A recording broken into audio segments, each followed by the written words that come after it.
संवादात व्यक्त न होता कोकणातली मुलगी वाटणं हा माझ्यासाठी सगळ्यात मोठा चॅलेंज होता. जरा शेमफुल वाटलं खरं सांगायचं तर, कारण आपल्याला माहिती नव्हतं. इतकी वर्ष आपण महाराष्ट्रात राहतोय आणि आपल्याला हे माहिती नाही. नाटकानंतर पहिल्यांदा लगेच वर्षभरानंतर पहिला सिनेमा मी दशावतार केलाय. मध्ये मी नाटक चालू असताना सिनेमा केला नाही, त्यामुळे कदाचित आपल्याला ह्याची टाळ्यांची सवय होती. I will not kid you, मी 4 मैत्रिणींना त्याचा स्क्रीनशॉट पाठवला. आजच एक तुमची रील बघितली जेव्हा तुम्ही कोकणात गेला होतात आणि या चित्रपटाचा आय गेस शूट चालू होणार होतं, तेव्हा छान गारणं झालं होतं, राईट? पण सुरुवात नेमकी दशावतारची तुमच्या तिघांसाठी कधी कशी झालेली आहे? कोण पहिले अभिनय? माझी सुरुवात आय थिंक जून जुलै मागच्या मध्ये मी ऑडिशन दिली होती. या रूम मध्येच दिली होती ऑडिशन सिनेमाची. जुलै मध्ये दिली होती. माझं सप्टेंबर मध्ये झालं. जुलै ऑगस्ट टाईप मला झालं होतं. इकडे या रूम मध्येच दिली होती ऑडिशन. युगंधर देशपांडेंनी कास्टिंग केलं होतं. मला स्क्रिप्ट वगैरे काही दिली नव्हती आणि डायरेक्ट मला सिच्युएशन दिली, कॅरेक्टर समजवलं आणि आता हे कर एवढं सांगितलं. तर मी जे इम्प्रोवाइज जेवढं काही जमतंय तेवढं थोडंफार काहीतरी केलं मी. आणि त्याच्यानंतर मग काही आठवड्यांनी फोन, आय थिंक त्याच्यानंतर गणपती झाले आणि गणपतीनंतर मग सगळ्या गोष्टी नंतर बाकीच्या फायनलाइज झाल्या. आणि मग लुक डिसाईड झाला, 2-3दा लुक टेस्ट झाली, 3 वेळा माझा लुक बदलला गेला. फायनलाइज काय करायचं नेमकं ते ठरत होतं. त्याच्यानंतर पहिल्या दिवशी जेव्हा सेटवर गेलो तेव्हा पहिला सीनच सिद्धार्थ आणि दिलीप काकांसोबत होता, त्यामुळे थोडीशी भीती होती, सगळ्या गोष्टी होत्या. बट तिकडे गेल्यावर मला कळलं की सिनेमा डबिंग नाहीये, सिंग साऊंड आहे. सो सगळं माझ्यासाठी रेव्हल्युएशन होतं त्या दिवशी. काही तशी सिंग साऊंडची तयारी मी केली नव्हती, बट इट वॉज गुड. त्यामुळे कॅनव्हस काय आहे सिनेमाचा, केवढा मोठा असणार आहे, किती काय लेवलला ते काय लेवलचं विजन आहे दिग्दर्शकाचं, हे आधी ऍक्च्युली माहिती नव्हतं मला. पण जेव्हा मी ऍक्च्युली सेटवरती गेलो, जेव्हा ऍक्च्युली गोष्टी बघितल्या माझ्या डोळ्यांनी, तेव्हा मला वाटलं यार हे I think Marathi audience ready नाहीये या गोष्टीसाठी, अजून कोणाला माहिती नाहीये. त्यामुळे टीजर येईपर्यंत कोणाला काहीच माहिती नव्हतं या सिनेमाबद्दल. जसा टीजर आला तसं लोक बोलली वाव, थ्रिलिंग होता. टीजरच पहिलाच एक पत्ता म्हणतो ना, तोच इतका स्ट्रॉंग निघाला होता खूप. त्यामुळे व्हेरी एक्साइटेड आणि आतुर आहे खूप. आता सिनेमा रिलीज होणार आहे काही दिवसात. खूप जास्त एन्झायटी आहे, खूप टेन्शन आहे. टेन्शन म्हणजे तसं टेन्शन आहे, माझं काम लोकांना आवडणार आहे की नाही याचं टेन्शन आहे. बाकी दशावतार सगळ्यांना आवडणार याची पूर्णपणे खात्री आहे. सिद्धार्थ, मला वाटतं प्रिया शिनी तू बोल, कारण मी सगळ्यात लास्ट आलो मी सिनेमात, तर मला हे पण ऐकायचं तुझं काय. वेल, माझी पण अशी सिमिलर ऑडिशन झाली होती. इथे नाही, पण सिच्युएशन दिली होती आणि इम्प्रोवाइज अराउंड इट असं सांगितलेलं. आणि बाकी काहीच माहीत नव्हतं सिनेमाबद्दल, कोण आहे काय आहे. त्याच्यानंतर मला असं कळलं की दिग्दर्शकाला तुझी ऑडिशन आवडली आहे आणि तू शॉर्टलिस्ट झाली आहेस, तर तुझ्याशी भेट करायची आहे. तर त्या मीटिंगमध्ये सुबोध खानोलकर आणि मी पहिल्यांदा भेटलो आणि त्याने गोष्ट वगैरे सांगायच्या आधी तासभर त्याने माझ्याशी गप्पा मारल्या, नुसत्या गप्पा, आणि रॅन्डम प्रश्न फेकत होता माझ्यावरती. सो बेसिकली वंदना या पात्राशी माझी किती सिमिलॅरिटी आहे हे तो चेक करत होता आणि ॲज अ ह्युमन मी कशी फंक्शन करते, सो ॲज अ डिरेक्टर तो मला ॲक्टर म्हणून कशा पद्धतीने ट्रीट करू शकेल, हे सगळे कॅल्क्युलेशन्स त्याने पहिल्या भेटीमध्ये सगळे सॉल्व्ह करून घेतले. आणि त्या तासाभराच्या भेटीनंतर त्याने मला एक सीन दिला जो माधवचा आणि वंदनाचा सीन आहे. आणि मग आम्ही त्या सीनवरती परत रीडिंग केलं, वाचन केलं आणि त्याच्यानंतर ही वॉज लाईक की ओके, तू मला वंदना म्हणून योग्य वाटतेस, तर आपण गोष्ट ऐकायला भेटूया. आणि मग स्क्रिप्ट आणि हे सगळं. बरं, स्क्रिप्ट जेव्हा मिळाली तेव्हा पण माझे सीन्स सगळे डिटेल्ड होते, पण बाकीची स्क्रिप्ट ना फक्त सीन्स लिहिले होते, म्हणजे डिटेल डायलॉग्स नव्हते. त्यामुळे पूर्ण काय घडतंय प्रत्येक पात्राचं हे फार क्लिअर नव्हतं. सो जेव्हा आता डिस्क्रिप्शन होतं का? डिस्क्रिप्शन होतं फक्त, आणि प्रत्येक कॅरेक्टरची स्क्रिप्ट त्या पद्धतीने छापली गेली होती. म्हणजे त्याच्यावरती फॉर प्रियदर्शनी असा वॉटरमार्क होता आणि तसं प्रत्येकाच्या स्क्रिप्टवर आहे की त्या त्या पात्राला त्या त्या पात्राचं सगळं कळणार आहे आणि गोष्टीत काय काय घडतं ते कळणार आहे. पण डिटेल्ड स्क्रिप्ट मला वाटतं फक्त दिग्दर्शकाकडे आणि प्रोड्युसर्सकडेच होती, जी आता किती पाणी असेल माहीत नाही. त्यामुळे आम्हाला पण माहीत नाही की सिनेमांमध्ये बाकीच्या पात्रांचं एक्झॅक्टली काय काय घडतंय. तर अशी खूप आगळी वेगळी सुरुवात झाली या चित्रपटाची. आणि कथा ऐकल्यावरच असं झालं की हा खूप भव्य आहे सिनेमा. आणि भव्य सिनेमाची गोष्ट ऐकताना आपल्याला थोडंसं किंतु परंतु होतं की ऐकायला तर सगळं छान वाटतंय, व्हॉट अबाउट एक्झिक्युशन. त्यात पहिल्यांदा दिग्दर्शन केलेलं आहे, पहिल्यांदा म्हणजे ओशन्सची पहिली फिल्म आहे प्रोड्युसर्स म्हणून. तर पहिलं असताना 2 गोष्टी होतात, एक तर सुपरहिट होतं, नाहीतर फसवू शकतं.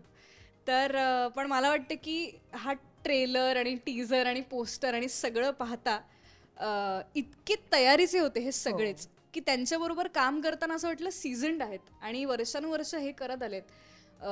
म्हणजे बऱ्याच हिंदी प्रोडक्शन्सच्या बद्दल असं बोललं जातं की टाइम मॅनेजमेंट किंवा फिल्म मेकिंगचं मॅनेजमेंट वगैरे, पण त्या सगळ्याला सरपास ही सगळी प्रोसेस होती आणि त्याच्यामध्ये आम्ही सगळे इतके सुंदरपणे समरस झालोय की आम्ही कधी दशावतारचा भाग बनलो हे आम्हालाच कळलं नाही. So, खूप सुंदर आणि आगळी वेगळी सुरुवात झाली या प्रोजेक्टची. सिद्धार्थ? नाही, मी सांगितल्याप्रमाणे मी सगळ्यात आय थिंक आता सगळं ऐकल्यानंतर मी सगळ्यात लास्ट आलो या अख्ख्या सेटअपमध्ये. हां, मला ऑक्टोबर एंडला मला फोन आला, खरं सुबोधचाच मला फोन आला. आणि मी सुबोधला आणि सुजयला आणि ओंकारला मी खूप कॉलेजपासून मी ओळखतो त्यांना. ते मला सिनियर आहेत खूप, म्हणजे सुबोध आय थिंक 5 वर्ष सिनियर आहे मला, 4 किंवा 5 वर्ष. पण तेव्हापासून आम्ही एकमेकांचं काम बघत आलो आहे आणि तेव्हा मी काम करत होतो तर अशी काही माणसं होती की जसं जूनमध्ये वैभव खिश्ती आहे किंवा सुहृद गोडबोले आहे की ह्यांनी कधी फिल्म केली तर खूप भारी करतील, तर त्यातला सुबोध हा एक होता. तर जेव्हा सुबोधचा फोन आला की मी एक सिनेमा करतोय तर तू येशील का भेटायला, तर मी खूप एक्सायटेड झालो. म्हणजे तिथेच मला एक हो येस असं एक काहीतरी एक झालं आणि मी भेटलो त्याला आणि त्यांनी मला अख्खी स्टोरी सांगितली. त्यांनी मला लुक टेस्टचे फोटोज दाखवले, अभिनयचं दाखवलं मला, दिलीप काकाचे सगळे एक बेसिक लुकचं त्यांनी दाखवलं. आणि मला आधी एक्सपेक्टेड होतं की सुबोध शहरातला काहीतरी एक सिनेमा करेल, मे बी मुंबई किंवा पुण्याचा काहीतरी स्टोरी करेल. पण जे त्यांनी मला सांगितलं आणि जो विजन मी त्याच्या मागे तो धावत होता आणि तो सांगत होता इतकी वर्ष मी लिहितोय, 4 वर्ष मी लिहितोय, 1.5 वर्ष दिलीप काका ह्याच्यासाठी काम करतायत ऑलरेडी. आणि आय वॉज लाईक वाव, म्हणजे हो ऑफकोर्स मी करणार. आणि ऑफकोर्स त्यांनी स्क्रिप्ट दिली आणि मग एक 2-3 दिवसानंतर खूप डिटेल्ड अशी चर्चा झाली आणि आता आपण इथे पोहोचलो. आता तिने उल्लेख केला की जेव्हा पहिलंच काम असतं ना, एक तर ते सुपरहिट असतं किंवा ते फसवू शकतं, आणि तुम्ही तिघांनी आत्तापर्यंत ज्या प्रकारचं काम केलंय आणि या चित्रपटातल्या भूमिका खूप डिफरन्स आहे या सगळ्यामध्ये. मला सांगा, एक चॅलेंज म्हणून हे एक्सेप्ट केलं राईट फ्रॉम डे वन? नाही, प्रत्येक सिनेमाच्या आधी ना हे कसं होणार आहे हा एक प्रश्न पडतोच. तर तसं काही, आणि आम्ही सगळे त्या अर्थाने सेम वर्क एथिक असल्याचे आम्ही सगळे ऍक्टर्स आहोत. आम्ही टेकन फॉर ग्रांटेड काहीच घेत नाही की मग सगळे ही सगळी जी माणसं आहेत ते जे दिसत आहेत तुम्हाला, आमचं सगळ्यांचं ते एक कॉमनॅलिटी आहे. फक्त काय होतं ना, जेव्हा दशावतार सारखी एक फिल्म येते आणि आपल्याला लक्षात येतं की ते आपल्या पण ते पलीकडचं आहे, त्याला असं काहीतरी स्कोप आहे ज्याला मान दिला पाहिजे. आता त्याचं काय होणार आहे आपण कोणीच काही सांगू शकत नाही. कुठल्याही सिनेमाचं कोणी काहीही सांगू शकतो. आपण गेज करू शकतो, आपण स्पेक्युलेट करू शकतो, पण स्पेक्युलेट न करता ह्या फ्रेमवर्कमध्ये आणि ह्या स्केलसाठी काय काय आपण करू शकतो, हा प्रश्न आम्ही रोज स्वतःला विचारत होतो. आणि आम्ही सेटवर जात होतो किंवा रिहर्सलला जात होतो किंवा जे काय, म्हणजे आणि ते कोणी असेल, टेक्निकल टीम असेल किंवा आम्ही असेल किंवा दशावतारी कलाकार जे आहेत ते असतील कोकणातले किंवा तिकडचे कोकण म्हणजे आपण जिथे शूट करत होतो तिथे काही लोकल माणसं होती ज्यांच्याशिवाय हे होणं शक्यच नव्हतं. म्हणजे तर सगळे असे एकत्र आले त्या साहित्यामुळे, दशावतार ह्या लोककलेमुळे आणि ह्या कॅनव्हसमुळे सगळे असे ओ वाव, हे ह्या ओ वावच्या झोन मध्ये हे सगळं झालेलं आहे. प्रोजेक्टच्या प्रेमात पडून सगळी माणसं जोडली गेली. येस, अभिनय? सी, मला तर फ्रँकली चेंज हवा होता. आता मी इतकी वर्ष जे करतोय त्याच्यापासून काहीतरी वेगळं करायचं होतं, कारण रॉमकॉम्स खूप केलेत मी आणि मला जास्तीत जास्त तेच ऑफर होतात. असं नाही की मला अजिबात आवडत नाही करायला, मला खूप आवडतात करायला. तो कम्फर्ट झोन झालाय माझा आता. I know how to be effortless in that. Chocolate boy. It is very easy to me. Sorry, I am not, मी हे नाही करत आहे, मी अजिबात अटमोस्ट ह्युमिलिटीने हे बोलतोय. पण मला दशावतारमध्ये ज्या टाईपची भूमिका आहे ते पण खूप ईजमध्ये माझ्या अंगात सामावून घ्यायचं होतं. सो ते ऑब्व्हियसली विथ टाईम आणि डिरेक्टरचं कन्व्हिक्शन, बिकॉज मी खूप जास्त डिरेक्टर्स ॲक्टर आहे किंवा I am a soldier in that sense की जे डिरेक्टर बोलेल ती माझ्यासाठी पूर्व दिशा असते. सो त्यामुळे मला अशा वेगळ्या कॅरेक्टरसाठी एक असा डिरेक्टर मिळाला जो इतका सॉर्टेड होता स्वतःच्या डोक्यात की त्याला हेच पाहिजे आणि त्याला याच प्रकारे पाहिजे. त्यामुळे माझ्यासाठी गोष्टी खूप सोप्या झाल्या. तर त्यामुळे वेगळं काहीतरी करायला मला मजा आली. वेगळी शेड आहे. परत जे ते तुम्ही त्याला ग्रे नाही म्हणू शकत, तो आहे सुरुवातीच्या सिनेमाच्या सुरुवातीला तो ग्रेच आहे. तो पुढे कुठल्या शेडला जातोय तुम्हाला सिनेमा बघितल्यावर कळेल. बट ती खूप इंटरेस्टिंग होती. त्याची ती अख्खी जर्नी जी होती कॅरेक्टरची ती खूप जास्त इंटरेस्टिंग होती आणि जास्तीत जास्त मला दिलीप काकांसोबत सीन होते. त्यामुळे ऑब्व्हियसली नाही तर म्हणूच शकणार नाही मी. एक्झॅक्टली. त्यामुळे ग्रेट, म्हणजे मजा आली मला वेगळं काहीतरी करायला. आणि असं पात्र करायला मला तर रिअलाइज झालं मला जास्त मजा येते. ओके. बिकॉज ते तुम्हाला बघितल्यावर कळेल. आता मी बाकी काय बोलणार. प्रिया. वेल आमचा तर लव्ह इंटरेस्टचा ट्रॅक आहे, तर त्याच्यामध्ये असं काही फार वेगळं चॅलेंजिंग नव्हतं. पण मला वाटतं प्रोड्युसर्सनीच खूप मोठं चॅलेंज घेतलं होतं हे दशावतारची निर्मिती. तर त्याच्यामध्ये आम्ही ही छोटी छोटी सगळी चॅलेंजेस पार पाडत होतो आपापली इंडिव्हिज्युअली. पण एवढ्या मोठ्या चॅलेंजचा भाग होणं हेच मुळात एक चॅलेंजिंग कॅटेगरीमध्ये येतं. आणि त्यात मला वाटतं माझ्या भूमिकेसाठी काहीही न बोलता, म्हणजे संवादात न व्यक्त न होता कोकणातली मुलगी वाटणं हा माझ्यासाठी सगळ्यात मोठा चॅलेंज होता. किंवा गावातली मुलगी वाटणं, कारण माझ्यात खूप शहरीपणा आहे प्रियदर्शिनीमध्ये. तर तो सगळा बाजूला ठेवून मी तिथली कशी वाटू शकेन, तेही त्याच्यासाठी काही वेगळा अभिनय न करता जस्ट विथ बिईंग. तर ते माझ्यासाठी सगळ्यात चॅलेंजिंग होतं. आणि ना दशावतार ही लोककला गेली कित्येक पिढ्या कित्येक वर्ष आपल्याकडे चालत आली आणि कोकणातल्या लोककलेचा सगळ्यात महत्त्वाचा भाग दशावतार. चित्रपटाच्या निमित्तानं तुमचा खूप क्लोज कॉन्टॅक्ट आहे त्याच्याशी, पण याआधी कधी अनुभवला होता, कधी माहिती होतं, कधी वाचण्यात आलं होतं? नाही, म्हणजे कारण संबंध तसा आला नाही. कोकणात माझं गाव असून सुद्धा माझं जाणं फार होत नाही. त्यामुळे मी ऐकून होतो, कारण तुम्ही जेव्हा थिएटर शिकत असता कॉलेजमध्ये तेव्हा या सगळ्या लोककला तुमच्या कानावरती पडून जातात, पण कधी बघितली नव्हती. आणि जेव्हा मला सांगितलं की दिलीप काका ह्याच्यामध्ये दशावतारीची भूमिका करणार आहेत, तर त्यावेळेला पहिल्यांदा मी जाऊन काही यूट्यूब व्हिडिओज किंवा विकिपीडियावर त्याच्याबद्दल वाचलं जनरल. मला तरीही अंदाज आला नाही की बाबा एक्झॅक्टली याचे, म्हणजे मला कळलं की अच्छा हा हे दशावतार आहेत, विष्णूचे 10 अवतारांचे नाटक करतात आणि त्याच्यामधनं एक समाजाला चांगला संदेश देतात. मॉरल ऑफ द स्टोरी आहे, चांगली गोष्ट आहे. पण नंतर जेव्हा पहिल्यांदा आम्ही ट्रेलर लॉन्चला बघितली ती, कारण शूटिंगच्या दरम्यान पण माझा तसा संबंध येत नाही दशावतारांशी, तर ते तुझ्यासाठी ते नवीन होतं नाही का? नवीन आहे. ट्रेलर लॉन्चला मी पहिल्यांदा बघितलं ते. सो मी पहिल्यांदा बघितलं माझं असं झालं की यार, एकतर ते सगळे प्राकृत मराठीत बोलत होते आणि त्यांची एनर्जी, सगळ्या गोष्टी, म्युझिक सगळं व्यवस्थित लाईव्ह चालू आहे सगळं.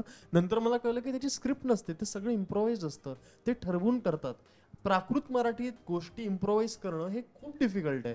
चांगल्यांना जमत नाही हे करायला. बरोबर. म्युझिक तेही, म्हणजे ते ऑर्गन वाले जे असतात, तो पण अंदाज घेऊन वाजवतोय की ह्याचं आता वाक्य संपलंय, आता मी वाजवणार, इथे वाजवण्याची गरज आहे. सो ते खूप डिफिकल्ट आहे. आपण प्रमाण भाषेत आपण करतच असतो, असे एक्सरसाइजेस ऍक्टर्सना करावेच लागतात जिथे तुमची स्पॉन्टेनिटी टेस्ट होते. पण हे या गोष्टी, म्हणजे प्रमाण मराठी सोडून प्राकृत मराठीत असं एवढं बोलणं, ते पण मोठमोठे डायलॉग बोलतात, ते 1-2 पानाचे मोनोलॉग्स बोलतात जे तिकडे इम्प्रोवाइज असतात. सो हॅट्स ऑफ आहे त्यांना. म्हणजे पहिल्यांदा मला बघितलं आणि आता परत बघायची इच्छा होते मला ते. मला असं वाटलं की मला खरं तर जरा शेमफुल वाटलं खरं सांगायचं तर, कारण आपल्याला माहिती नव्हतं. इतकी वर्ष आपण महाराष्ट्रात राहतोय आणि आपल्याला हे माहिती नाही हे कसं काय असू शकतं. म्हणजे असं वाटलं होतं की हे काहीतरी हिस्टॉरिक आहे, पण ते नाही आहे. ते आत्ता पण तितकंच रेलेव्हंट आहे. आणि अजून एक नवीन पिढी ॲज वी स्पीक ते तयार होत आहे. म्हणजे आमच्या ट्रेलर लॉन्चला सुद्धा त्या म्युझिशियन्सच्या ग्रुपमध्ये एक छोटासा मुलगा, आम्ही त्याचा व्हिडिओ हे टाकलेला आहे, रील, काय श्रद्धेने तो टाळ वाजवतोय. तर तर हे सगळं त्यांची एक परंपरा आहे, ते त्यांनी जपून ठेवलंय. आता ती आपली पण जबाबदारी आहे की आपण ते जपलं पाहिजे, आपण ते सेलिब्रेट केलं पाहिजे. आणि सेलिब्रेट तर पुढची गोष्ट आपल्याला माहिती पाहिजे. म्हणजे तर आय रिअली होप की या सिनेमाच्या थ्रू त्यांना त्यांचं ड्यू मिळेल. आणि आपल्या त्या अख्ख्या कोस्टल बेल्ट मध्ये म्हणजे दमण दीव ते केरळ असे अनेक लोककला आहेत.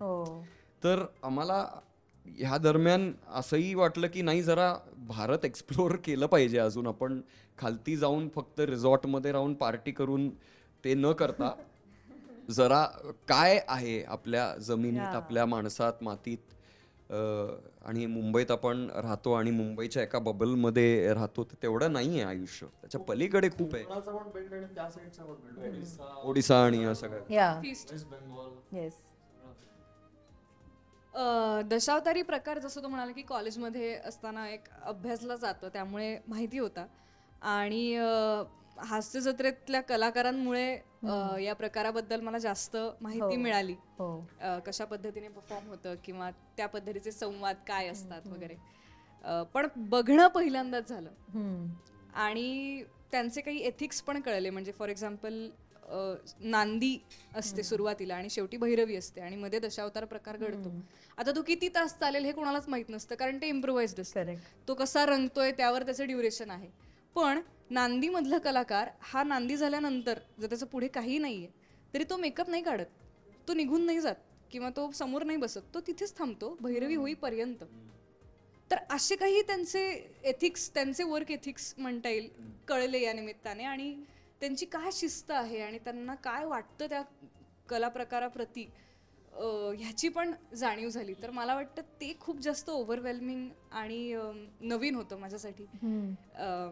आणि मला माझे दिवस आठवले की जेव्हा आपण एखादा कला प्रकार शिकत होतो, मी भरतनाट्यम जेव्हा अरंगेत्रमची प्रॅक्टिस चालू होती वगैरे, तेव्हा ज्या पद्धतीने आपण त्या कला प्रकाराकडे पाहतो आणि जे आपल्याला वाटत असतं, तर ती भावना रिव्हिजिट केली या निमित्ताने. आणि असं या सगळ्यामध्ये एकाच कुठल्या तरी कला प्रकाराचा रियाज करणं वर्षानुवर्ष, ही गोष्ट कुठेतरी मिसिंग होतीये आपल्या आयुष्यातनं, ह्याची जाणीव झाली. आणि ते किती इन्स्पायरिंग आहे. ते स्वतःचा मेकअप स्वतः करतात. किंवा जसं अभिनयनी त्या एनर्जीचा उल्लेख केला की आवाज शेवटपर्यंत ते किंचाळणं नाही वाटलं पाहिजे कुठेतरी, अशा किती गोष्टी येतात तिकडनं. म्हणजे त्याच्यात ते ऍक्शन पण करतात, त्या ऍक्शन वरती साजसं म्युझिक असतं, मग त्या बीट्स वरती त्यांना कळतं की आता सम येणार आहे, मग त्याप्रमाणे ते पोझिशन बदलतात आणि परत लढाई कंटिन्यू करतात.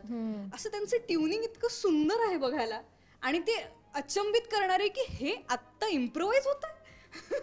म्हणजे ते ना, ते असं मॅजिक, ते पेटारो, मालवणीत पेटारो म्हणतात ते पेटीला, एक पेटारा घेऊन ते जात असतात आणि ते मॅजिक सारखं असतं. ते उघडतं आणि काहीतरी होतं आणि एक अजरामर काहीतरी उभं राहतं आणि मग ते पेटारा बंद करून निघतं. आणि ऍक्च्युली अशा प्रकारची कलाकृती उभारण्यामध्ये ना डिरेक्टरचं व्हिजन हे खूप महत्वाचं आहे. कारण स्क्रिप्ट तर ठीक आहे, लिहिली आहे, पण अगेन तू जसं म्हणालीस की हे होणार कसं किंवा ते पडद्यावर कसं दिसणार आणि डिरेक्टर काय ब्रीफ देतो कलाकारांना, हे खूप इम्पॉर्टंट आहे अशा प्रकारच्या चित्रपटात. मला सांगा, सुबोधकडनं तुम्हाला काय ब्रीफ आलं होतं किंवा काही लिमिटेशन्स होते की बाबा ही लिमिट आहे, डू नॉट क्रॉस दॅट, किंवा त्याच्या आत राहा, असं काही होतं का? नव्हतं काही? नो लिमिटेशन, नाही, असं काहीच नव्हतं. काही नाही. तो तर त्यांनी तर आम्हाला सांगितलं की मला तरी सांगितलं होतं की बेसिक मला त्यांनी पॉइंटर्स सांगितले, ते फार नोट्स देत नाहीत तुम्हाला. ते he likes to see what you bring to the table. त्यामुळे ते खूप महत्वाचं आहे त्यांच्या दृष्टिकोनाने. पण ते म्हणजे मला तर त्यांनी बेसिक ब्रीफ द्यायचे आणि मला असं व्हायचं की शॉर्ट दिल्यानंतर की होत आहे ना चांगलं, म्हणजे मला कळत नाहीये काय. कदाचित मी नाटकानंतर पहिल्यांदा लगेच वर्षभरानंतर पहिला सिनेमा मी दशावतार केलाय. मध्ये मी नाटक चालू असताना सिनेमा केला नाही, त्यामुळे कदाचित आपल्याला त्या ह्याची टाळ्यांची सवय होते ना लगेच हे होतं पण. तर त्यामुळे होतं पण, मी हे होतं. करतोय चांगलं नाही करत आहे, मला काय कळत नाहीये. तुम्ही विचारत सर ओके ना, हा ओके ओके ओके एवढं बोलायचे ते फक्त. सो त्यामुळे मी पहिल्यांदा म्हणजे एवढं तामझाम असून, एवढं सगळ्या गोष्टी असून सुद्धा मी एवढं काम माणूस बघितला नाही, एवढं काम डिरेक्टर की जो शांतपणे सगळं चालू आहे, शांतपणे काम करतायत. ऍक्टर्सना पण म्हणजे मला खूप पळापळ आहे याच्यामध्ये, खूप काय काय उड्या सगळं आहे मला या सिनेमामध्ये. आणि अवघड टरेन शूट करायला. बरं, तुम्ही आपण दशावतार आणि या सगळ्या काय ना कल्चरल रिप्रेझेंटेशन पण आहे, त्यामुळे सगळ्यात जास्त जबाबदारी त्याच्यावर आहे. बिकॉज लोकांचे इमोशन्स जोडले Emotions जोडलेले गेले जातात त्याच्याशी. आणि तो अवघडपणा आमच्यापर्यंत आला नाही. म्हणजे तो ती डिफिकल्टी जी आहे, ते कॉम्प्लिकेशन्स जे आहेत ते आमच्यापर्यंत कधी आले नाहीत. आम्ही आमचं काम एन्जॉयच करत होतो इतका वेळ. इनफॅक्ट आम्ही पुश करायचा प्रयत्न करत होतो कधी कधी, तो आम्हाला म्हणायचा की नाही गरज नाहीये, तुम्ही एवढं मिळालंय. हो आम्ही असे, कारण आम्हालाही वाटत होतं की जितकं करू ह्याच्यासाठी ते कमीच आहे. अगदी. आणि कोकणामध्ये शूट करणं आपण सिटीमध्ये इझिली शूट करतो यार, किंवा लंडन तर सोपाच पर्याय, पण मला कोकणामध्ये शूट हे बिलकुल सोपं नाही आहे. कारण वातावरण म्हणा किंवा कधी पाऊस आहे कधी नाही, अशा बऱ्याच गोष्टी असतात. तुमचा कोकण शूटिंगचा एक्सपिरियन्स कसा होता? डे 1 पासून सांगा मला. नार्निया नावाचा सिनेमा तुला माहिती आहे ना, जिथे ते कबड उघडतात आणि ते जातात आणि वेगळंच एक जग असतं. ते तसं झालं आमच्यासाठी खरंच. म्हणजे असा कोकण आम्हाला हे एक्झिस्ट करते आम्हाला माहितीच नव्हतं. म्हणजे खरंच आम्ही 50 दिवस आम्ही वेगळ्या एका जगात होतो, जिथे रेंज नाही, अशी जंगल, जिथे खरंच ते जंगल म्हणजे असं आरेतलं जंगल वगैरे असं काहीच नाहीये, पोचलेले नाहीये. आणि तिथे खरं शूटिंग करणं काय आहे की ते डबल अवघड का आहे, कारण एकतर खूप परमिशन्स लागतात तिथे शूट करायला. तर ते फॉरेस्ट ऑफिसर्स वगैरे असायचे आमच्या आजूबाजूला. खूप स्ट्रिक्ट रूल्स आहेत तिथे. तुम्ही खाऊ शकत नाही तिथे. तुम्ही जसं शूटिंगला होताना पाणी प्यायलं आणि ते टाकलं वगैरे हे काही होऊ शकत नाही. तर आम्ही ते शिस्त मेंटेन करणं हा पण एक खूप मोठा भाग होता त्या अख्ख्या निसर्गाला धक्का न कारण आम्ही गर्द जंगलांमध्ये शूट करत होतो, जिकडे अनटच्ड जागा होत्या बऱ्याचशा. तर त्यामुळे पण ते खूप क्रिटिकल होतं. आणि युजली कसं होतं की 200 माणसांचा क्रू घेऊन करणं एखाद्या स्टुडिओमध्ये सोपं आहे, पण एखाद्या घनदाट जंगलात किर्र रात्री ते फार कठीण आहे. त्यात रेंज नाही. त्यामुळे जर कोणाला काही सांगायचं असेल, काही विसरलं, काही आणायचंय, संपर्क तुटला, तर हाक मारण्याशिवाय पर्याय नाहीये किंवा वॉकीज शिवाय पर्याय नाहीये. त्यामुळे ती पण एक भीती होती की सगळ्यांनी एकत्र राहा, एकत्र कोण कोणाचं कुठे माहिती आहे ना वगैरे. तर हा सगळं पण एक खूप क्रिटिकल भाग होता त्या सगळ्या जंगलांमध्ये शूट करण्याचा. अभिनय, तुम्ही घाबरला नाहीत ना शूट करताना? नो डर एट ऑल? आमचं काम बघून दिग्दर्शक घाबरले नाही याच्यात. अरे हे सगळ्यात मोठं सॅटिस्फॅक्शन आहे. पण घाबरलो नाही असं. म्हणजे मला जंगलाची थोडी वाटते भीती, कारण मला प्राण्यांची थोडी भीती वाटते. थोडी म्हणजे मला खूप भीती वाटते प्राण्यांची, थोडी नाही वाटत मला. थोडी म्हणजे खूप भीती वाटते मला प्राण्यांची. सो मला तिथे कळलं की आम्ही ऍक्च्युअल जंगलात शूट करतोय. तर मला असं झालं की अरे बापरे, ऍक्च्युअल जंगलात म्हणजे आता ऍक्च्युअल प्राणी म्हणजे बापरे, आता रेंज नाही तिथे, काही सुविधा काहीच नसणार आपल्यासाठी, सगळ्या ऍडजस्टमेंट मध्ये होणार. तिकडे गेल्या ऍक्च्युअल जंगल होतं, प्रायव्हेट जंगल होतं. त्याच्या बाहेर आमच्यासाठी व्हॅनिटीची सोय होती, सगळ्या गोष्टी व्यवस्थित होत्या. म्हणजे जे आम्हाला शहरात मिळतं, ज्या सुविधा शूटिंग करताना मिळतात, ते पण आमच्या प्रोडक्शनने आम्हाला तिकडे अवेलेबल करून दिले होते, कारण तिकडे शूट व्यवस्थित झालं पाहिजे. बरं, ते बेस जिथे होता तिथून गाडीतून असं ते कच्च्या रस्त्यावरनं असं वरती जात त्या जंगलाकडे जायला लागायचं. ते जंगलामध्ये आतमध्ये गेल्यावर ते गावाच्या लोकांनी मग तिकडे काहीतरी एक मंदिर पण होतं गावाच्या लोकांचं. मग तिथे आतमध्ये प्रॉपर जंगल होतं, म्हणजे व्यवस्थित जंगल होतं. तर ते बघून माझं असं झालं की अरे बापरे, या प्रदूषणामधनं मी या एक फ्रेश एअर मध्ये आलो कसा, आधी तो धक्का लागला माझ्या फुफ्फुसांना. बॉडीने एक्सेप्ट केलं नाही की अरे फ्रेश एअर, कारण इथे आपण असेच तिथे एवढ्या महिन्यानंतर असा फ्रेश एअर कसं काय आलं. तर ते फुफ्फुसांनी एक्सेप्ट केलं नाही आधी काही तास, त्याच्यानंतर त्यांनी एक्सेप्ट केलं. आणि मग नंतर रात्रीच्या वेळेला ना एस्पेशली असं कुठे बसलेलो असेल मी आणि काही आवाज झाला तर मी असं बघायचो, खडखड काही आवाज झाला की मला ती भीती वाटायची जनरली. बट एवढी युनिट, 200 लोकांचं युनिट होतं, कुठे कुठे लाईट लागलेले होते, अख्खं जंगल लाईट अप केलं होतं त्यांनी जवळपास. त्यामुळे ती अशी तेवढी भीती राहिली नाही. भीती जास्तीत जास्त स्वतःच्या कामाचीच होती की बाबा बरोबर होत आहे ना, बरं करतोय ना बाबा, जमेल ना आपल्याला, आयुष्य आपलं आहे ना पुढे इथे. मला असं म्हणजे मला खूप आवडतात जंगल. मी अनेक सफारीज आणि या सगळ्या ह्याच्यात मी गेलोय. पण मी सिनेमा वेडा आहे. म्हणजे मला काम करायला इतकं आवडतं. आणि जेव्हा नीट जसं म्हणजे दशावतारी परंपरा एक परंपरा आहे, तसं सिनेमाचा पण एक आहे. आणि मला असं वाटत होतं खूप एक लास्ट 2-3 इयर्स मध्ये की ते परंपरा आपण विसरतोय की काय. आणि ऑफकोर्स मी खूप लकी आहे, मला खूप उत्तम सेटअप्स मध्ये मला काम करायला, मी अजिबात कंप्लेंट करत नाहीये. पण हे ती जसं म्हणाली तसं वेगळ्याच लेवलचं होतं. तर ते सगळंच ते बघून मला असं खूप प्रेम आणि एक्साइटमेंट आणि असं सगळंच मला वाटत होतं. पण प्रिया, तुमच्या दोघांची मैत्री आधीपासून आहे का या चित्रपटामुळे झालेली? या इंटरेस्ट आहे आणि जे गाणं आम्ही लव्ह इंटरेस्ट खरं तर नक्कीच नाहीये. मी मूवी बद्दल बोलतेय, नाही मी मजाक. But it's looking very natural आणि छान वाटतंय ते एकदम. सो चित्रपटाच्या निमित्तानं झालेली मैत्री आहे का ही? हो तूच बोल. हो, चित्रपटाच्या आधी एक जनरल सोशल मीडियावरती बोलणं झालेलं की अरे काम करायला आवडेल एकत्र. आणि तिच्या एका सिनेमाला मी गेलो होतो, तिथे फुलराणीला फुलराणी, पहिल्या सिनेमालाच. आणि तेव्हाचा आमचा फोटो सुद्धा आहे प्रीमियरचा की अरे छान काम केलंस आणि आपण एकत्र काम करूया वगैरे वगैरे, असं एक जनरल मोघम जे आपण सगळ्या आर्टिस्ट बरोबर बोलतो आणि सगळ्यांबरोबर काम करायची इच्छा असतेच, तर तसंच आम्ही बोललो होतो. पण ते असं इतक्या लवकर होईल आणि इतक्या सहजासहजी होईल असं वाटलं नव्हतं खरंच. आणि कॉलेजमध्ये असताना मला माहिती होता हु इज सिद्धार्थ मेनन. आणि मी त्याला खूप नंतर हास्य जत्रेमुळे माहीत झाले. आणि तेव्हा त्याचा एकदा इंस्टाग्रामवर मेसेज आला होता की तुझं काम मला आवडतं, आपण एकत्र काम करूया. आणि खूप माझा फॅन मोमेंट झाला होता की बापरे याने कसा काय मला मेसेज केला वगैरे. तर त्याच्यातनं मैत्री सुरू झाली आणि आमची पहिली भेट लुक टेस्टला झाली. म्हणजे ऑनेस्टली तोपर्यंत मला माहीत नव्हतं माधव कोण करतंय. आदल्या दिवशी कॉलशीट आलं आणि त्याच्यामध्ये माधवच्या पुढे सिद्धार्थ मेनन असं दिसलं. आणि मी I will not kid you, मी 4 मैत्रिणींना त्याचा स्क्रीनशॉट पाठवलं.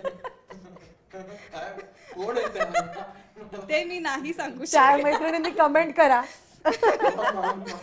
कमेंट करा लगेच, कारण मला माहिती होतं ह्याच्यावरती माझ्या त्या मैत्रिणींना त्रास होणार आहे. अच्छा, असं आहे का? असणार आहेत की ओ माय गॉड. सो असं फी वगैरे वाढवायला पाहिजे यार जनरल आयुष्याचं, मला लक्षात आलं. असं मी एक फ्लॉन्ट केलं वाढवलीच पाहिजे, कमी घेतोस ऑलरेडी वर्षातून एखादा सिनेमा करतो, त्यात पण जर तो कमी फी घेत असेल. ही तुझी कमी फी आहे बापरे, मग तुझी जास्त फी काय आहे? म्हणजे ही असं काय बोलतो असं जाऊ दे, माझ्या जोकला एक पॅन्थरला दिला तुम्ही आमच्या. तर थेट आमची मैत्री सेटवरच झाली, भेट सेटवर झाली.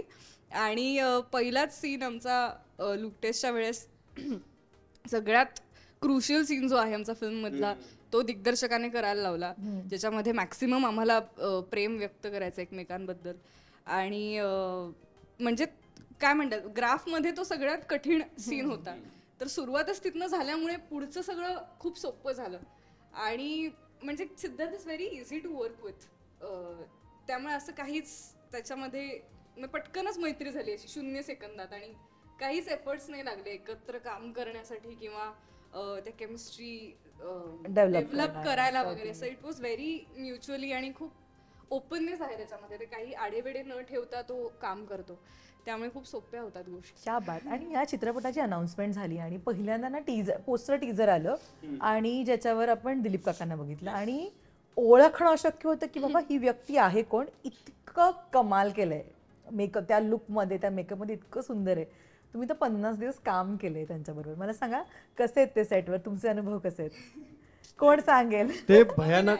तुम्हाला पण सरप्राईज व्हायला झालं असेल ना जेव्हा तुम्ही तो ट्रेलर टीजर बघितला की अरे हे काय दिसतं आणि किती छान दिसतंय सगळं. एक अंदाज तरी होताच, पण ते सरप्राइझिंग म्हणजे ते दिसत खूपच कमाल होतं. पण म्हणजे दिलीप काका खूप हुशार आहेत, उत्तम नट आहेत, हे सगळ्या गोष्टी लोकांना माहिती आहेत, ते लिहितात खूप छान सगळ्या गोष्टी, पण ते खूप मिश्किल आहेत, ते भयानक मिश्किल आहेत. आणि ते तोंड स्ट्रेट फेस ठेवून मिश्किलपणा करतात, समोरच्याला कळत नाही की अरे बापरे या इतर फिरकी घेतली जाते. आणि ते इतकं ते सहजपणे करतात ना की अजिबात लक्षात येत नाही तुम्हाला. म्हणजे ते एरवी त्यांचं कॅरेक्टर खूप म्हणजे नाही म्हटलं तरी it is very taxing character या सिनेमामध्ये. त्यांना खूप फिजिकली पण गोष्टी करायच्या, इमोशनली पण त्या खूप अशा वेगळ्या वेगळ्या झोनला ते मेकअप लुक्स वगैरे खूप वेळ 2-3 तास, मग अजून 1-1.5 तास काढायला तर खूप आहे. आणि मग ते पण ते सगळं स्पोर्टिंगली घेऊन ते सगळं एन्व्हायरमेंट जे असं सेटवरती ते खूप हस्तखेळतं ठेवायचे. Being the leading man, being the senior most actor in the industry and in the film, ते सगळं ते एन्व्हायरमेंट खूप छान हस्तखेळतं ठेवायचे. तो आय थिंक त्यांचं क्रेडिट आहे की ती जी पॉझिटिव्हिटी पण होती एक सेटवर, त्याच्यामध्ये खूप मोठा त्यांचा वाटा. ते ना त्यांच्याकडे असं बघून वाटत की ते पहिल्यांदाच काम करतायत, म्हणजे ही त्यांची पहिली फिल्म आहे. हो, त्याने सतत खूप प्रश्न पडतात त्यांना. ते प्रश्न मला नेहमी प्रॉब्लेम असा व्हायचा की खूप आधी की दिग्दर्शक तुला प्रश्न पडत नाहीयेत का? म्हणलं नाही पडत आहेत, तू आता जेवढे पडले तुला विचारले ना मी, अजून किती विचारू. सो ते प्रश्न पडणं जे असतं ना, ते तुम्ही जेव्हा अजून डेप्थ मध्ये गोष्टींचा विचार करता तेव्हा तुम्हाला खूप प्रश्न पडतात. ते खूप नंतर कळालं मला. आणि ते ऍक्च्युली डोळ्यासमोर मी दिलीप काकांना बघितलं, कारण ते प्रत्येक गोष्टीबद्दल क्युरियस असतात की हे इथून इथे का चाललंय, हे तिथे का चाललंय. आय थिंक तो क्युरियसनेस जो असतो तो तुमचा कॅरेक्टर बिल्ड करण्यामध्ये खूप मदत करतो. ही शिकवण उत्तम त्यांनी मला दिलेली आहे आणि आय थिंक खूप लोकांना दिलेली आहे. सो ते खूप त्यांची अभ्यासू वृत्ती जी असते त्यांची ती अत्यंत म्हणजे भक्कम आहे. म्हणजे ते खूप जास्त अभ्यासू आहेत सगळ्या गोष्टींच्या बाबतीमध्ये. मला ना आता एक लक्षात आलं की मी त्यांच्याबरोबर माझे खूप सीन्स आहेत, म्हणजे आम्ही बाप आणि मुलगा आणि ते क्रक्स आहे अख्ख्या स्टोरीचं. मी आणि प्रियदर्शनी तरी त्या लुक टेस्टला भेटलो, त्या कॅमेरा टेस्टमध्ये आम्ही एक सीन तरी आम्ही केला. मी आणि दिलीप काकांनी आता एक सीनही वाचला नव्हता म्हणजे शूटच्या आधी. ते आत्ता मला लक्षात येत आहे. हो, तर एक किस्सा मी सांगतो तुला. पहिला दिवस झाला आणि आम्ही खूप सिमलेसली त्यात, आता ते खूप इझी आहेत काम करायला आणि मी पण असं जरा गेडअप होतो की नाही, ते बाबुलीवर जितकं त्यांनी काम केलंय मला A++ माधव हे व्हायलाच लागेल, काहीच मला चॉईस नाहीये. पहिला दिवस झाला पॅकअप वगैरे. दुसऱ्या दिवशी मी आलो आणि मी बसलो होतो व्हॅनिटीमध्ये, तर कोणीतरी आलं आणि म्हणलं की दिलीप काका बोलवत आहेत. मी म्हणलं वाव, म्हणजे जाऊया, काहीतरी नोट्स असतील त्यांच्याकडे, काहीतरी आपण डिस्कस करू. मी गेलो आणि ते वेगळंच काहीतरी बोलायला लागले की अरे तू केरळचा आहेस ना, अरे माझे एक रिलेटिव्ह आहे ते पण ती केरळशी कोणाचं तरी लग्न केलंय, तर मी तुला फोटो दाखवतो. आणि ते अख्ख्या फॅमिलीचं त्यांनी एक फोटो त्यांनी मला दाखवला आणि दशावतार, माधव, बाबुली कशाविषयी काहीच बोलले नाही. तर मला असं मी आश्चर्यचकित झालो. मी म्हणलं वाव, म्हणजे. आणि त्या अख्ख्या शूटच्या दरम्यान अनेक वेळेला खूप महत्वाच्या सीन्सला मी असा असायचो की यार ते झालंय ना बरोबर, म्हणजे ऑफकोर्स सुबोध आहे, त्यांनी ओके केलंय म्हणजे ते असणारच आहे. आणि त्याच वेळेला दिलीप काका मला विचारायचा की सिद्धार्थ ते बरोबरच केलं ना मी, असं ते म्हणजे ते मला का विचारत असतील. आणि मी त्यांना असं म्हणतो की दिलीप काका मी तोच विचार करत होतो आणि मी पण तुम्हाला हाच प्रश्न मी विचारणार होतो. नाही तुझं उत्तम झालं, पण ते आलं ना मी असं इन्सेन होतं. म्हणजे हे काय, म्हणजे मला गजेंद्र अहिरे सरांनी एक किस्सा सांगितला होता. त्यांच्या एका सिनेमामध्ये दिलीप काकांनी लाकूड तोड्याची भूमिका केली होती. सो पहिल्या दिवशी जेव्हा गजेंद्र सर गेले सेटवरती तर दिलीप काकांचे हात इथून अख्खे असे सोलवटले होते जवळपास आणि रफ झाले होते. सो दिलीप काकांनी महिनाभर फक्त ते काय म्हणतो ते लाकूड कुऱ्हाडीने ते लाकूड तोडायची प्रॅक्टिस करत होते महिनाभर. मग इथे पण जेव्हा एक गोष्ट मी काय ऑब्झर्व केली ना, त्यांची जी सगळी प्रोसेस आहे ना, त्यांचं जे मेथॉडिकल अप्रोच पण जो आहे ऍक्टिंगला घेऊन तो खूप जास्त इंटरनल आहे. ते बाहेरच्याला जाणवू देत नाही की बाबा त्यांची किती तयारी कदाचित झालेली आहे, कारण ते सगळे इंटरनल आहे. सगळं त्यांनी त्यांची तयारी व्यवस्थित ते करून आलेले आहेत. आणि म्हणजे ते तिकडे येऊन दाखवत नाहीत आपल्याला, बघा मी किती फोकस करतोय आणि आता किती मी हे करणार आहे.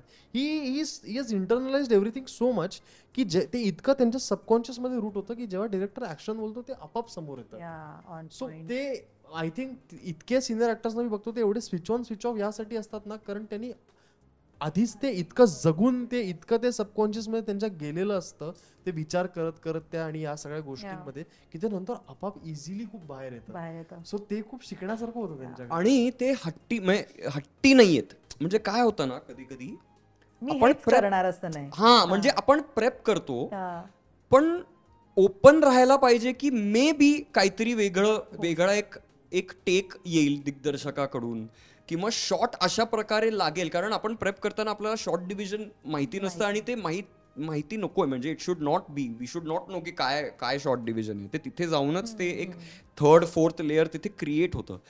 पण दिलीप काका, भरत दादा, रवी काळे सर, किंकरे सर,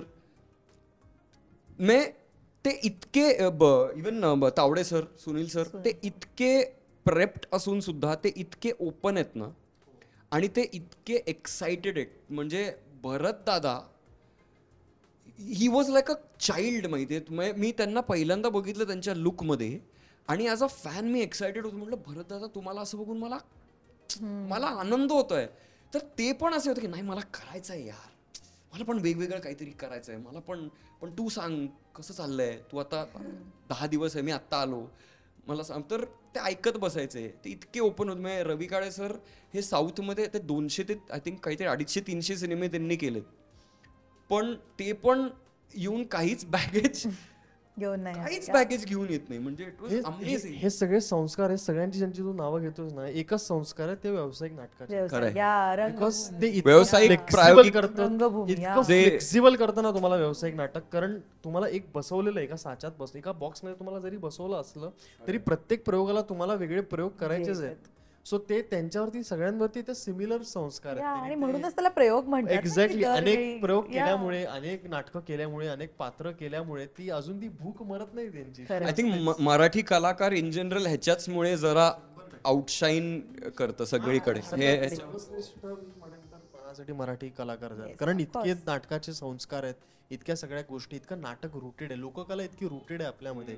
त्यामुळे कुठेतरी ते आपण अजून रूटेड आहोत. आपला सिनेमा पण आपल्याला रूटेड केला तर आपण व्यवस्थित, आता दशावतारपासून ती सुरुवात होत आली आहे. आपण जेवढा सिनेमा अजून रूटेड करू, आय थिंक आपण अजून पॅन इंडिया, पॅन वर्ल्ड. आणि बाय रूटेड म्हणजे फक्त गावातली गोष्ट असं नाही. मराठी माणूस कुठेही, मराठी माणूस सगळीकडे आहे, आणि महाराष्ट्र खूप डायव्हर्स आणि खूप ब्युटिफुल आहे. तर it's a good time. Priyadarshini, बापरे, तू कुठल्या विषयावर बोलायचं? आपण दिलीप काकांबद्दल बोलत होतो. वाव, आणि खूप छान असं रंगलो होतं. हो, अभिनय जे बोलला त्या सगळ्याशी मी सहमत आहे, आणि ते मलाही जाणवलं की he is very very much prepared, आणि म्हणून ते खूप मस्करी आणि चेष्टा करत ते काम करू शकतात, फन करू शकतात ते सेटवरती. मला ना ते असे आयर्नमॅन सारखे इमॅजिन होतात, की आयर्नमॅन पण नाही, म्हणजे सगळे जे सुपर हिरोज आपण बघतो, किंवा टॉम अँड जेरीमध्ये असं काहीतरी कार्टूनमध्ये असं यायचं की असं गेलं की असे 10 बंदुकी निघायच्या, इकडनं 10 इकडनं. कसं? Pink Panther, the Mask. Correct, the Mask मध्ये, I am so sorry, the Mask मध्ये जिम कॅरी ते करतो ना, तर मला दिलीप काका तसे वाटतात.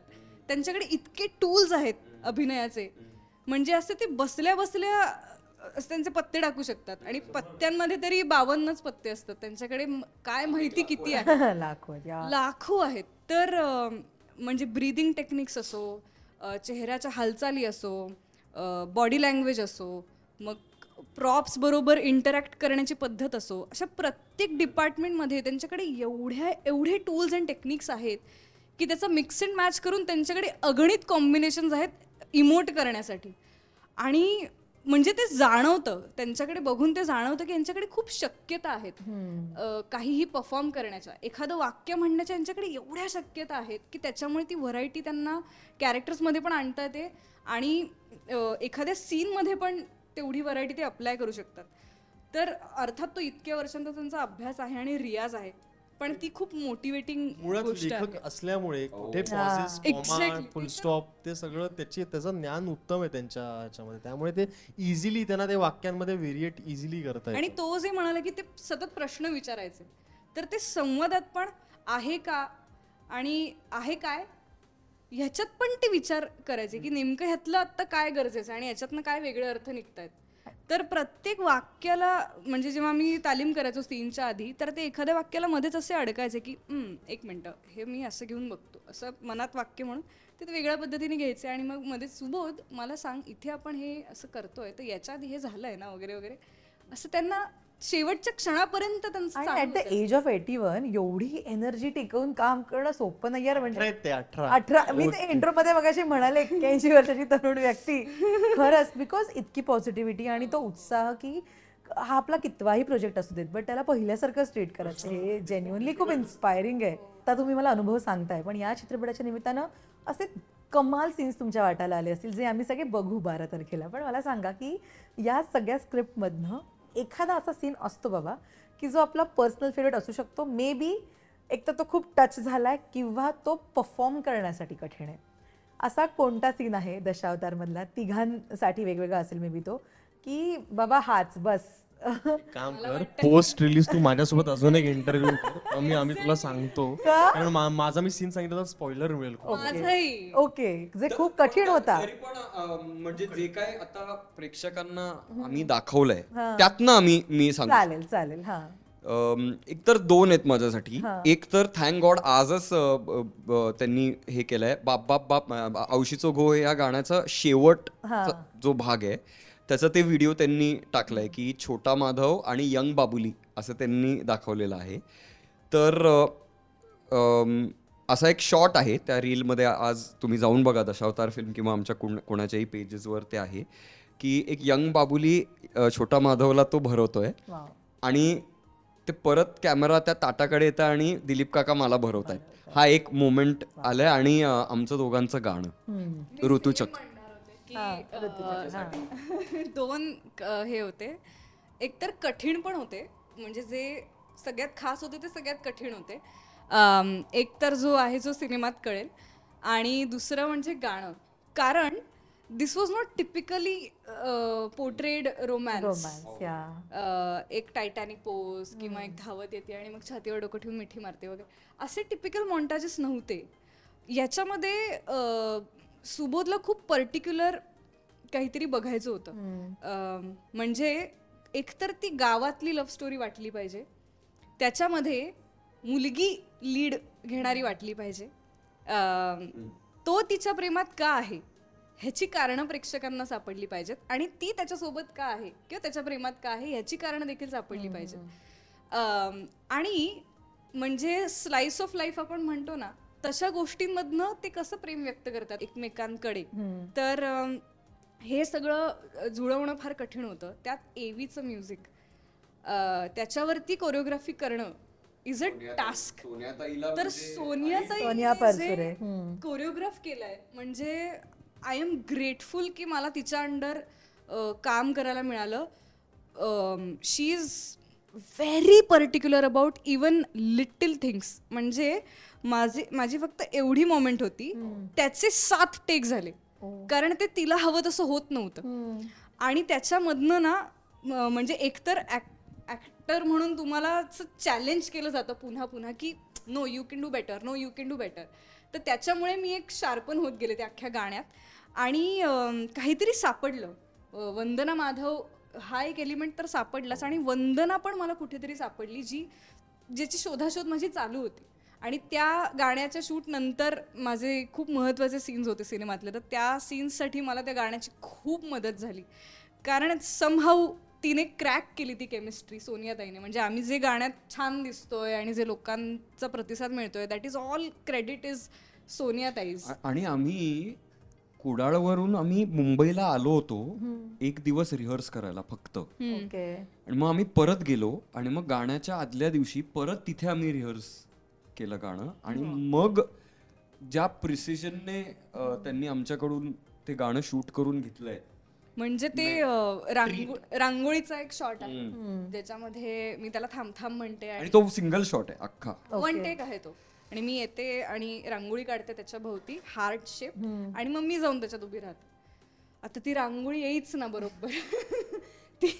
फोटो आहे माझ्याकडे अनेक हार्ट, कोकणात अनेक हार्ट काढून अशी उभी आहे.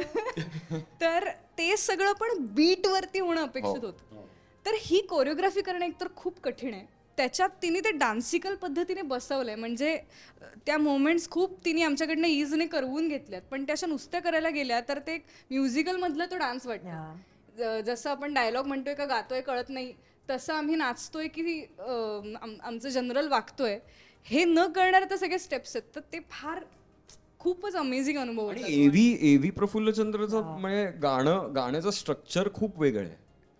म्हणजे ते ऐकताना ओके वाटतं सिम्पल, पण करताना ते बीट पकडणं किंवा सोडणं as the case may be, ते खूप छान मज्जा आली आम्हाला खूप. ते अभिनय काय आहे, कोणता आहे डिफिकल्ट सीन, आवडीचा सीन? तुझं नंतर इंटरव्ह्यू त्याचं म्हणणं की तू नंतर करून मी डिफिकल्ट पण भयानक मजेशीर जो ट्रेलर मध्ये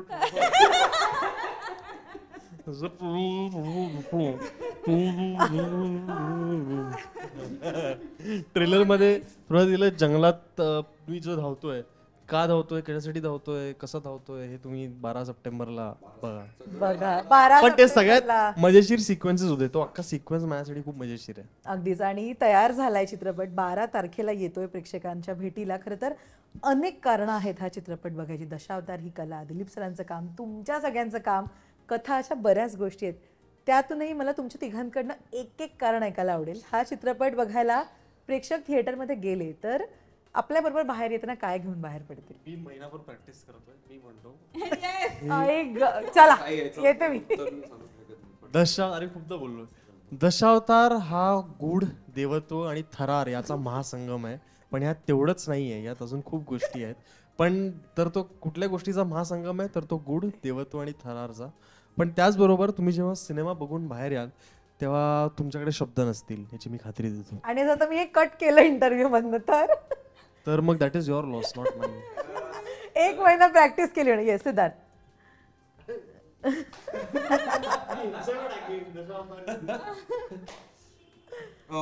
मला असं वाटतं ना की सिनेमा हे जे माध्यम आहे, एका प्रकारे बघितलं गेलं तर ते अतिशय इम्प्रॅक्टिकल, इलॉजिकल डिसिजन आहे.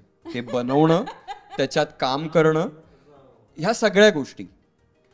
बरं, त्यातून ते सगळं जुळून येणं, अशी एक टीम, अशी एक कथा, दिलीप प्रभावळकर सारखा नट आणि अनेक ॲक्टर्स ह्यांचं सेलिब्रेशन, या माध्यमाचं एक सेलिब्रेशन आहे हे दशावतार. आणि आम्ही हे चला अशी एक फिल्म बनवू जे आपण सेलिब्रेट, असं नाही होऊ शकत.